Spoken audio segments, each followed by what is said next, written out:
ನಮಸ್ಕಾರ ಸ್ನೇಹಿತರೆ, ಟೆಕ್ ಗುಬ್ಬಿ ಯೂಟ್ಯೂಬ್ ಚಾನಲ್ಗೆ ಸ್ವಾಗತ. ಯಾರೆಲ್ಲ ಇನ್ನು ಚಾನಲ್ಗೆ ಸಬ್ಸ್ಕ್ರೈಬ್ ಆಗಿಲ್ಲ, ದಯವಿಟ್ಟು ಚಾನಲ್ಗೆ ಸಬ್ಸ್ಕ್ರೈಬ್ ಆಗಿ ಹೊಸ ವಿಡಿಯೋಗಳ ನೋಟಿಫಿಕೇಶನ್ಗಾಗಿ ಬೆಲ್ ಐಕಾನ್ನ ಪ್ರೆಸ್ ಮಾಡೋದನ್ನ ಮರಿಬೇಡಿ. ನಮಸ್ಕಾರ ಸ್ನೇಹಿತರೆ, ಈ ವಿಡಿಯೋದಲ್ಲಿ ಭೂ ಒಡೆತನ ಯೋಜನೆ ಬಗ್ಗೆ ಮಾಹಿತಿ ತಿಳಿಯೋಣ. ಭೂಮಿ ಇಲ್ಲದಂತ ಮಹಿಳಾ ಕೃಷಿ ಕಾರ್ಮಿಕರಿಗೆ ಉಚಿತವಾಗಿ ಭೂಮಿನ ಖರೀದಿಸಿ ಕೊಡಲಾಗ್ತದೆ ನಿಗಮ ವತಿಯಿಂದ. ಈ ವಿಡಿಯೋದಲ್ಲಿ ಈ ಯೋಜನೆ ಬಗ್ಗೆ ಪೂರ್ಣವಾಗಿ ಮಾಹಿತಿ ತಿಳಿಸಲಾಗಿದೆ.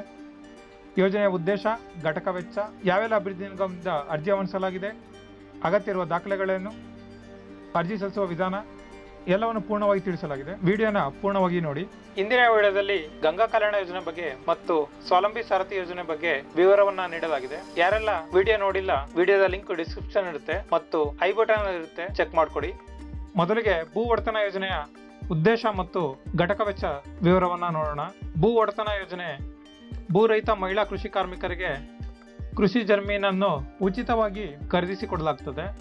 ಘಟಕ ವೆಚ್ಚ 25 ಲಕ್ಷ ಅಥವಾ 20 ಲಕ್ಷ, ಸಹಾಯಧನ 50%, ಸಾಲ 50%, 6% ಬಡ್ಡಿ ದರದಲ್ಲಿ. ಭೂಮಿ ಇಲ್ಲದಂತ ಮಹಿಳಾ ಕೃಷಿ ಕಾರ್ಮಿಕರಿಗೆ ಉಚಿತವಾಗಿ ಕೃಷಿ ಜಮೀನನ್ನು ಖರೀದಿಸಿಕೊಡಲಾಗ್ತದೆ ಈ ಯೋಜನೆಯಿಂದ. ಘಟಕ ವೆಚ್ಚ 25 ಲಕ್ಷ ಅಥವಾ 20 ಲಕ್ಷ, ಸಹಾಯಧನ 50%, 6% ಬಡ್ಡಿ ದರದಲ್ಲಿ ಭೂಮಿನ ಖರೀದಿಸಿಕೊಡಲಾಗ್ತದೆ. ಇದು ಭೂ ಒಡೆತನ ಯೋಜನೆಯ ಉದ್ದೇಶ ಮತ್ತು ಘಟಕದ ವೆಚ್ಚ. ಯಾವೆಲ್ಲ ಅಭಿವೃದ್ಧಿ ನಿಗಮದಿಂದ ಅರ್ಜಿ ಆಹ್ವಾನಿಸಲಾಗಿದೆ ನೋಡೋಣ. ಡಾಕ್ಟರ್ BR ಅಂಬೇಡ್ಕರ್ ಅಭಿವೃದ್ಧಿ ನಿಗಮದಿಂದ ಅರ್ಜಿ ಆಹ್ವಾನಿಸಲಾಗಿದೆ. ನೋಡ್ಬೋದು. ಯೋಜನೆಯ ಷರತ್ತುಗಳು ಮತ್ತು ಅಗತ್ಯ ಇರುವ ದಾಖಲೆಗಳನ್ನ ನೋಡ್ಬೋದು. ಕರ್ನಾಟಕ ಆದಿಜಾಂಬವ ಅಭಿವೃದ್ಧಿ ನಿಗಮದಿಂದನೂ ಅರ್ಜಿ ಆಹ್ವಾನಿಸಲಾಗಿದೆ. ಅರ್ಹತೆ ನೋಡ್ಬೋದು. ಅರ್ಜಿದಾರರು ಪರಿಶಿಷ್ಟ ಜಾತಿ ಮತ್ತು ಸಂಬಂಧಿತ ಜಾತಿಗಳಿಗೆ ಸೇರಿದವರಾಗಿರ್ಬೇಕಾಗ್ತದೆ. ಅರ್ಜಿದಾರರು ಭೂ ರಹಿತ ಕೃಷಿ ಕಾರ್ಮಿಕ ಕುಟುಂಬದವರಾಗಿರ್ಬೇಕಾಗ್ತದೆ. ನಿಯಮಗಳನ್ನ ನೋಡ್ಬೋದು. ಕರ್ನಾಟಕ ಭೋವಿ ಅಭಿವೃದ್ಧಿ ನಿಗಮದಿಂದನೂ ಅರ್ಜಿ ಆಹ್ವಾನಿಸಲಾಗಿದೆ. ಕರ್ನಾಟಕ ತಾಂಡ ಅಭಿವೃದ್ಧಿ ನಿಗಮದಿಂದನೂ ಅರ್ಜಿ ಆಹ್ವಾನಿಸಲಾಗಿದೆ. ಅರ್ಹತೆಗಳನ್ನ ನೋಡ್ಬೋದು.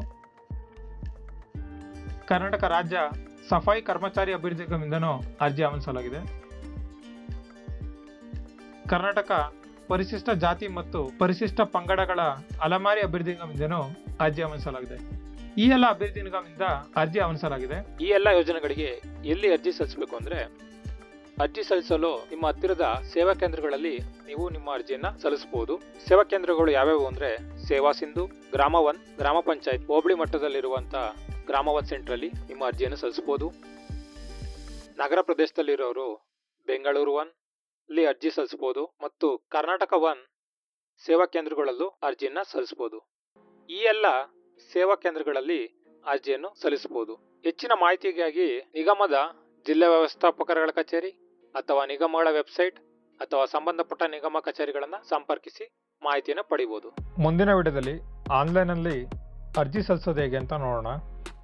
ಈ ವಿಡಿಯೋದಲ್ಲಿ ಭೂಮಿ ಇಲ್ಲದಂತ ರೈತ ಮಹಿಳೆಯರು ಯಾವ ರೀತಿ ಭೂ ಒಡೆತನ ಯೋಜನೆಯಿಂದ ಜಮೀನ ಪಡಿಬಹುದು ಅಂತ ನೋಡಿದ್ರಿ. ಮುಂದಿನ ವಿಡಿಯೋದಲ್ಲಿ ಮತ್ತೊಂದು ಯೋಜನೆ ಬಗ್ಗೆ ಮಾಹಿತಿ ತಿಳಿಯೋಣ. ಯಾರೆಲ್ಲ ಚಾನಲ್ಗೆ ಸಬ್ಸ್ಕ್ರೈಬ್ ಆಗಿಲ್ಲ, ದಯವಿಟ್ಟು ಚಾನಲ್ಗೆ ಸಬ್ಸ್ಕ್ರೈಬ್ ಆಗಿ ಹೊಸ ವಿಡಿಯೋಗಳ ನೋಟಿಫಿಕೇಶನ್ಗಾಗಿ ಬೆಲ್ ಐಕಾನ್ ಪ್ರೆಸ್ ಮಾಡೋದನ್ನ ಮರಿಬೇಡಿ. ವಿಡಿಯೋನ ಲೈಕ್ ಮಾಡಿ, ಶೇರ್ ಮಾಡಿ, ಕಮೆಂಟ್ ಮಾಡಿ ಮತ್ತು ಫೇಸ್ಬುಕ್, ಇನ್ಸ್ಟಾಗ್ರಾಮ್ ಪೇಜ್ ನ ಫಾಲೋ ಮಾಡಿ. ಮತ್ತೆ ಸಿಗೋಣ ಮುಂದಿನ ವಿಡಿಯೋದಲ್ಲಿ. ಧನ್ಯವಾದಗಳು ಸ್ನೇಹಿತರೆ.